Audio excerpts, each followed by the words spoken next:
G'day, everybody, and welcome to episode 5 of the Rare and Resilient 1 in 5,000 podcast. It's a very special one today. We've got a mum from Texas and her son, Blake, who's 7 years old, nearly 8, who was born with IA, and his twin brother, Austin. And everyone's going to have a talk or read their story. So, first of all, I think we better start with Blake. Okay, Blake, you want to read your story, mate? My name is Blake. I was born different. I have had 8 surgeries. I do not know when I have to go to the bathroom. I do the wishy-washy every night. Sometimes I cry because it hurts. Kids at school have made fun of me. My brother always sits with me and supports me. Blake Dylan Ellison, 7 years old. Oh, well done, Blake. That was fantastic. Very proud of you, mate.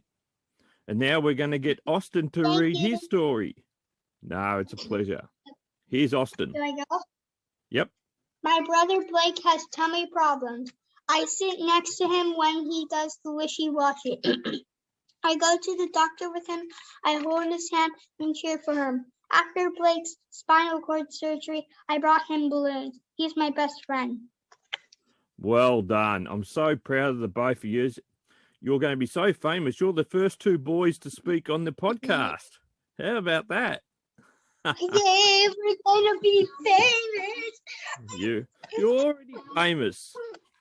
You're already famous, mate. Okay, and now we're going to get Blake and Austin's mum.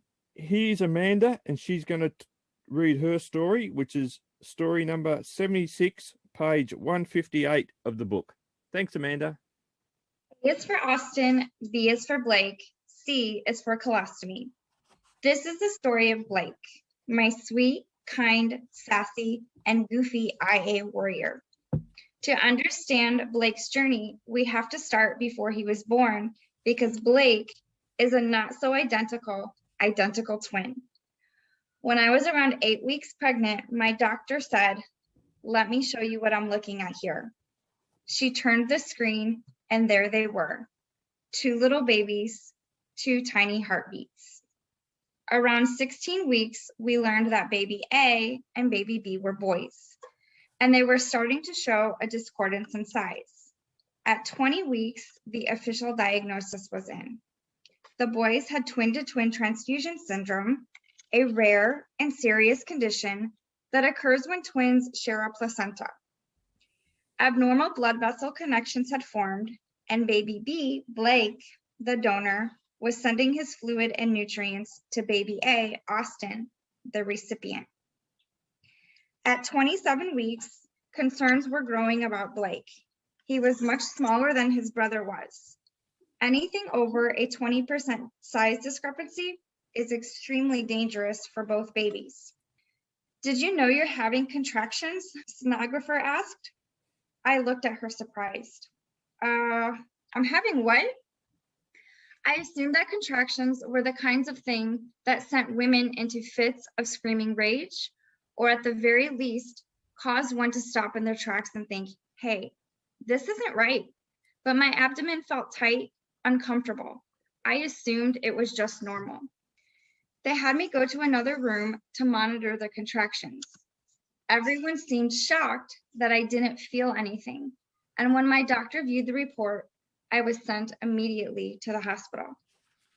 After 3 days of intense medications, no food, and little sleep, the maternal fetal specialist came to check on us.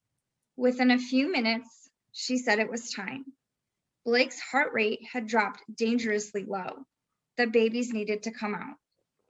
Less than 30 minutes later, 2 itty-bitty munchkins entered the world. The nurses whisked both boys to another room where they began to resuscitate them. Austin came out first. He was in a plastic box and isolate. He was 2 pounds, 9 ounces, or 1,162 grams, and was breathing on his own with the aid of a CPAP machine. Labor and delivery comments for little Blake indicate that he was born at 2 pounds, 3 ounces, or 982 grams, and say things like no initial respiratory effort, became apneic when attempted to place CPAP prongs, copious hypopharyngeal secretion suctions, and sluggish response to initial intubation. While it felt like it took a lifetime for all this to occur, I imagine that it was all less than 15 minutes. Blake's APGAR score increased from 3 to 9 in a span of 10 minutes, and he was wheeled away in his little plastic box. For the next week, I watched the boys in their isolates. They looked like tiny plucked chickens with strawberry blonde hair and red skin. So many machines, constant beeps and alarms, nurses whizzing by, hearts racing, sighs of relief. On day 7, everything changed again.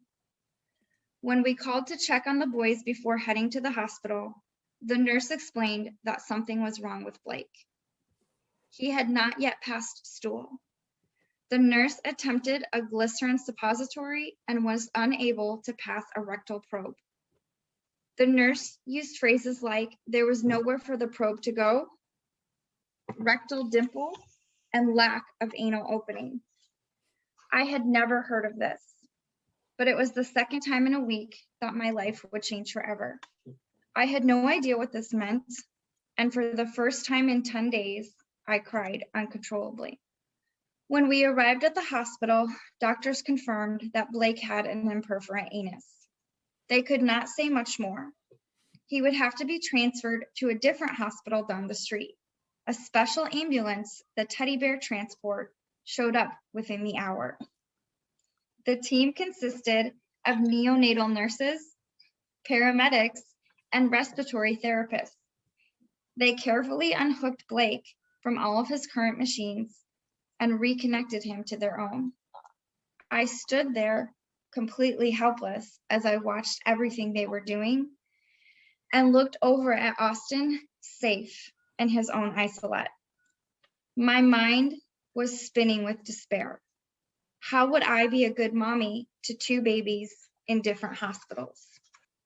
At 9 days old, Blake had his first surgery, and the pediatric general surgeon was unable to locate a fistula or abnormal passage. While it was obvious that Blake had no anus and that his rectum was not going to the right place, they couldn't identify with confidence where it was going. Blake was just too small for a safe repair, and he was given a colostomy. "Are you ready to hold Blake?" the nurse asked. "Heck yeah." My tiny tot was 12 days old and 2 days post-op. The nurses and respiratory therapists helped to move Blake into my arms, onto my chest, and down into my shirt. Just like a baby kangaroo in his mother's pouch, he snuggled up against my beating heart. For a little while, all was right in the world. I sang softly a little song that I made up right there and that I still sing to him today. You're my little Blake. You're as sweet as a piece of cake, and I love you. Yes, I love you. You're my baby boy. You bring mama so much joy, and I love you. Yes, I love you. Blake joined his brother at home after 81 days in the NICU. While navigating being a first-time mom to twins, I also became a colostomy nurse. I had researched all of the tricks and tips to keep Blake's skin healthy and to create a good seal on the pouch. But if it was going to leak, it never failed to do so in the middle of the night. Baths in the dark at 2 a.m., followed by new attempts at getting the colostomy pouch to stick, were commonplace. At 6 months old, Blake weighed enough for his PSARP surgery. When we met with the surgeon afterwards, we learned that Blake has high IA. His rectum was attached to his urethra, and there was almost no muscle tone or nerve response. This was the first time that we heard the term worst case scenario. The surgeon explained that Blake would likely never have bowel control and might have urinary issues. For 3 months, I would do daily rectal dilations to help stretch the anal opening that his surgeon created. It is amazing the things you learn to do as an IA parent that you did not know even existed before this became your life. At 9 months old, Blake had his colostomy takedown. I can still hear his little screams from the first time he had a bowel movement. I was both horrified and overjoyed. We were entering a new phase of the journey. Once Blake could poop, that's basically all he did.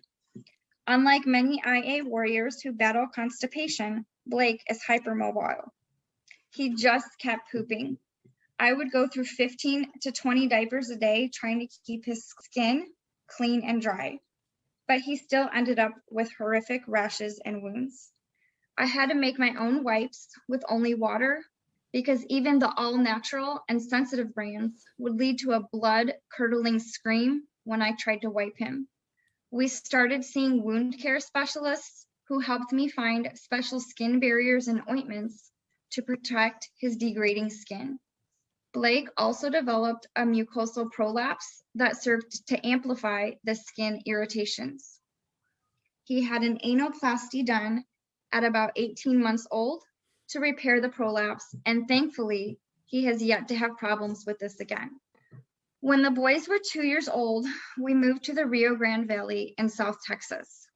One of the most impoverished communities in the nation, it is nearly impossible to find any pediatric specialists, let alone doctors who are experts at treating this type of condition. I settled on a pediatric gastroenterologist who knew little about IA and chose to put Blake on Imodium for his hypermobility. While this helped tremendously, it was only a Band-Aid for his problems. When he was 3 years old, the doctor had the nerve to lecture me because he was not potty trained, yet her solution to his condition was that he would simply wear diapers for the rest of his life. Extremely frustrated, we walked out and never went back. After researching other options, I decided on a hospital closer to our new home. Although it was a 6-hour round trip drive, it was far preferable to being alone with 2 toddlers waiting 3 hours in an overcrowded waiting room for a doctor who had shown no real interest in helping Blake. At the new hospital, we saw a wonderful gastroenterologist. Unfortunately, she still had little experience in treating children like Blake. She recommended an amazing physical therapist who specializes in helping children cope with bowel and bladder issues. Although Blake loved to visit and play with his new therapist, it took him over a year to allow her to place electrodes on his bottom and belly so that he could practice using his muscles through a video game. She taught him different tricks to help him on the potty and suggested that we see one of the physician's assistants in urology who was treating children with IA using a special enema system called Peristeen. Everything drastically changed once we started seeing someone new in urology. Blake had MRIs, urodynamic studies, kidney ultrasounds, abdominal x-rays, and barium enema x-rays. Although the hospital frowned upon it, Austin came along to every appointment for moral support. He was Blake's cheerleader when it came time for a blood draw or the jelly belly. It took Blake's months to recover from the emotional trauma of the barium enema x-ray.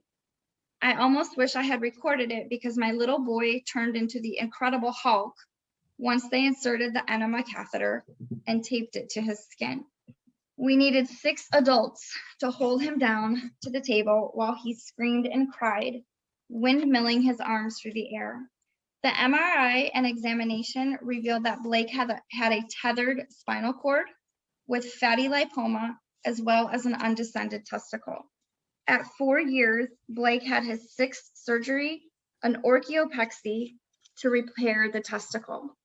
At this time, the neurosurgeon overseeing Blake's case was not recommending that we repair the tethered spinal cord because he was asymptomatic. The idea of waiting for Blake to show symptoms related to the tethered cord that may be irreversible did not sit well. He was starting to have more bladder accidents at school plus leg pains, and I sought out a second opinion. During spring break of his kindergarten year, Blake had a laminoplasty to release the tethered cord. He stayed in the hospital for 4 days and was home for school for 3 weeks. It was very difficult for him to be away from his brother, teacher, and friends for so long. Currently, Blake is an active second grader who is a member of a youth triathlon team, as well as the local swim club.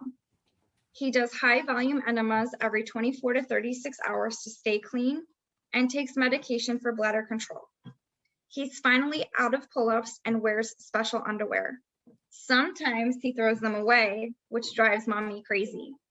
He has good days and bad, and days that he refuses to do his washout. But he's encouraged to advocate for himself, and his treatment is always up to him. My greatest concern for Blake is not medical, but knowing that he will always have this condition as both a financial and emotional burden. For now, those burdens are mostly mine to bear. Blake Dillon, you are our hero, and because of you, I believe in miracles. And there's Mummy and Blake having a big hug right now. I'm sure you're very, very proud of your mummy, Blake, for all what she does for you. How do you feel, Amanda, after reading it?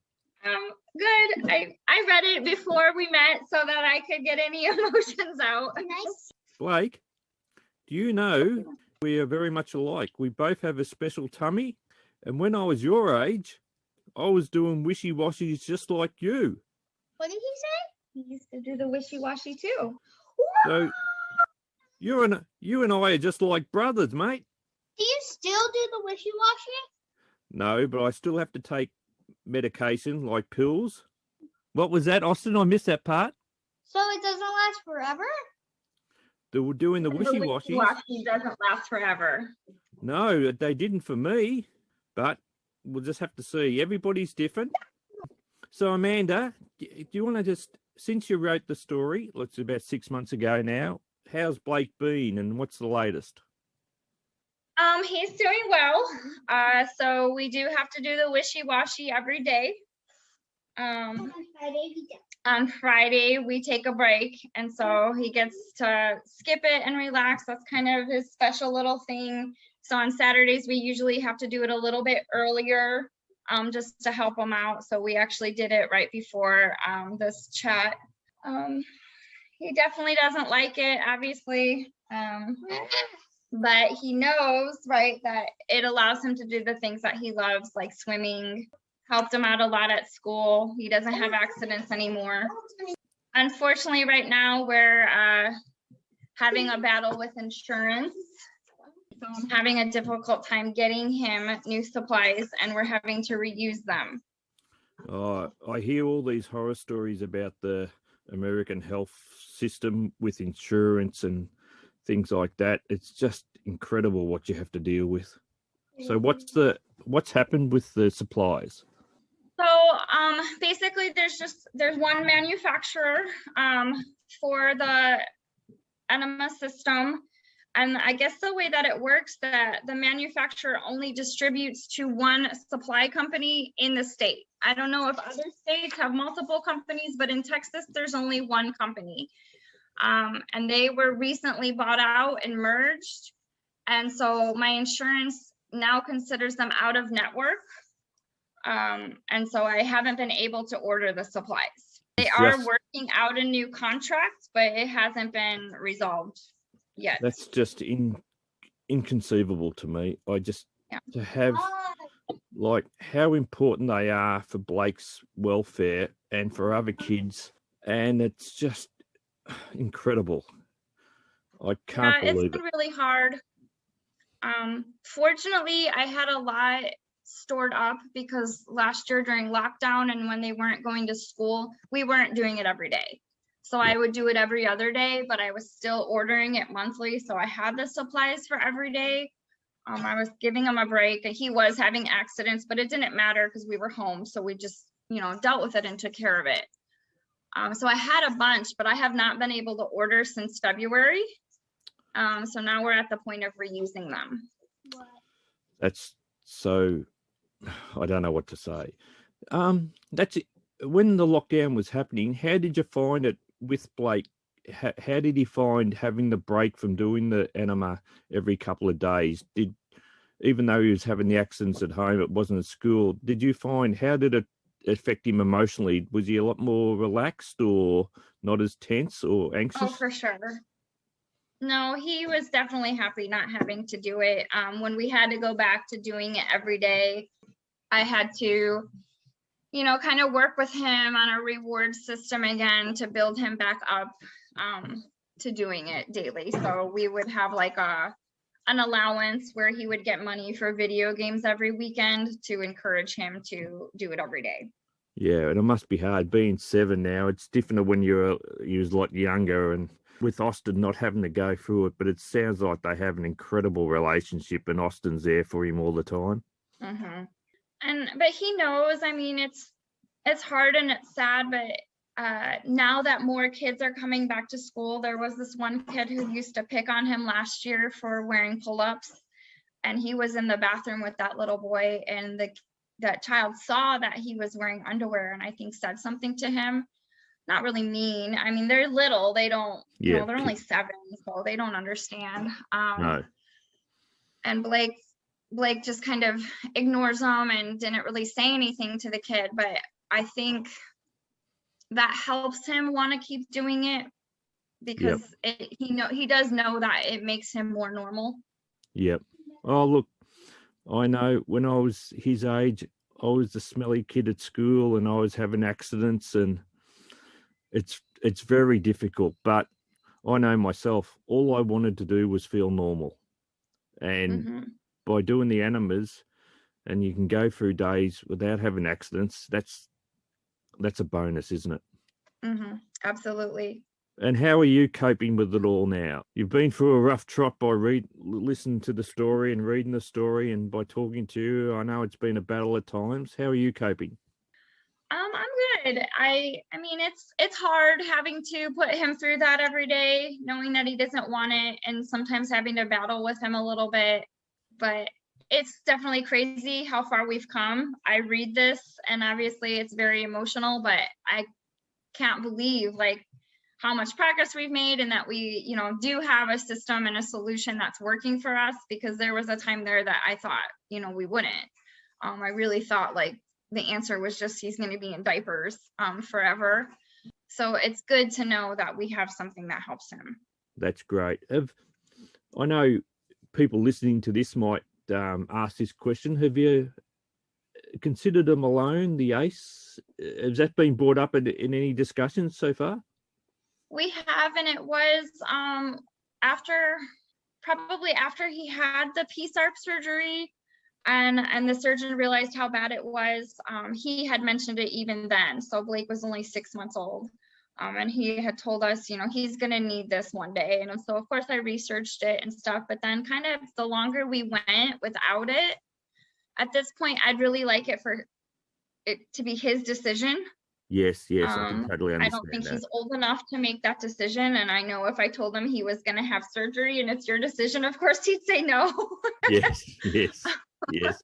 Even if it took away the wishy-washy component, he would be like, absolutely not. So I don't know. I mean, I think it's something we'll talk to him about again in a few years as he gets older. It's an option now that wasn't available many years ago. And so at least there's options for him going forward, and takes the pressure off yourself as well, and the emotional trauma of what the both of you have to go through when you do it. Yeah, I will say with dealing with the insurance and not being able to get his supplies, like I told my sister one day, I was like, well, you know what? We're just going to get them a loan and we're going to do surgery, and they're going to have to pay for that. Like they don't want to pay for his non-surgical medical treatments, and we're just going to go have surgery. We're not going to do that, of course. But in my anger, I thought, okay, well, that's what we're going to do. Yeah. I just can't wrap my head around for 4 months not being able to get these supplies. It's just insanity. Yeah. And I mean, obviously we're not the only ones. Anyone else in Texas who has this same insurance that I do is having the same problem. I've asked on different social media platforms for people if their children weren't using this anymore, if I could get their supplies. But I haven't found anyone who just has old supplies. So I have people who are using it and they're like, well, I'll send you some. And I'm like, well, I don't want to take your child's stuff if they're still using it. Have you going through your medical team, your doctors in the hospital? Have they been able to do any approaches? I did. All they could do was send another prescription, another request. And then unfortunately, they're the ones who are basically telling me to wash them and reuse them. The problem is some days they're harder to clean than others, but the balloon doesn't inflate as well every time you reuse it. So I still only get like 2 or 3. Today I used it for the 3rd time, but it starts not blowing up as well. And then the water leaks out. It's just not. Yeah. Look, we'll talk offline on this, but see if we can do something, because, and as I say, it's not just yourself. There's be so many other IAARM families in Texas who would be going through the same issues. So we'll see what we can do. But it's been wonderful talking to you, Blake and Austin. Absolutely.